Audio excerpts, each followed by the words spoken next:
Polda Maluku menunjukkan komitmennya yang teguh terhadap prinsip bersih, transparan dan akuntabel dalam seleksi penerimaan Bintara Brimob Polri tahun anggaran 2026.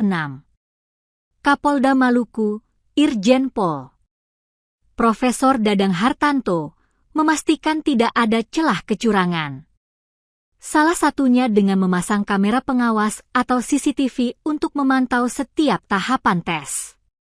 Langkah inovatif ini disampaikan Kapolda usai menyampaikan arahan dalam acara penandatanganan Fakta Integritas dan pengambilan sumpah panitia, pengawas, peserta, dan orang tua wali di Gedung Plaza Presisi Mapolda Maluku, Kota Ambon, Rabu, 19 November 2025.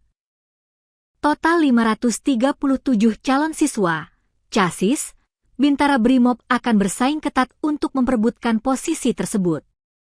Irjen Pol Profesor Dadang Hartanto menjelaskan bahwa penggunaan CCTV secara khusus akan difokuskan pada tahap tes yang rentan manipulasi, seperti tes kesamaptaan jasmani.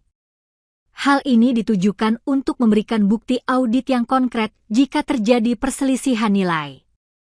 Kapolda juga membuka ruang yang sangat luas untuk keterbukaan dan sanggahan. Setiap sesi tes, baik peserta maupun keluarga, diberikan hak untuk menyampaikan sanggahan jika merasa tidak puas dengan hasil yang dicapai. Selain membuka ruang sanggahan, Polda Maluku juga menyediakan pos pengaduan untuk menampung laporan jika ada dugaan kecurangan atau penyimpangan. Kapolda juga memberikan penekanan keras mengenai kualitas calon Brimob yang harus memiliki fisik prima dan mental baja. Oleh karena itu, ia menjamin tim kesehatan dan seluruh panitia akan bekerja profesional. Dalam kesempatan tersebut, Kapolda Maluku kembali memberikan peringatan yang sangat keras kepada seluruh orang tua, wali, dan peserta untuk tidak mudah tergiur oleh janji kelulusan dari pihak manapun, termasuk yang mengatasnamakan petinggi Polda. Kapolda menjamin bahwa hasil tes akan muncul secara transparan berdasarkan nilai-nilai yang dicapai peserta. Ia berpesan, meskipun gagal atau merasa tidak puas, peserta harus tetap percaya diri dan bisa menggunakan jalur komplain yang sudah disediakan.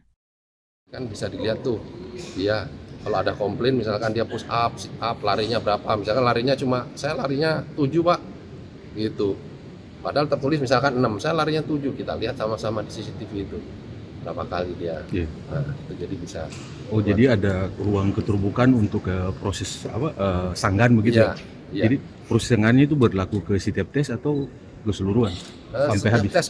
Setiap tes bisa. Oh, itu punya porsinya dari peserta yang ikut tes begitu? Iya.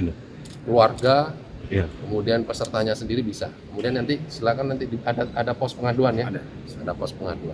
Satu lagi Jenderal, tadi sempat disinggung bahwa nanti bila kedapatan akan dibatalkan itu, maksudnya proses dari awal ataukah sudah tembus kalau kedapatan penyimpangan? Ya, kalau misalkan itu ada penyimpangan, prosesnya tidak benar, kita cek, kita audit, ada penyimpangan ya pasti ada forum membatalkan. Kita laporkan kepada pimpinan bahwa ini dalam prosesnya seperti ini, gitu, ada penyimpangan, itu bisa dibatalkan. Siap. Terima kasih. Download Tribun X sekarang, menghadirkan lokal menjadi Indonesia.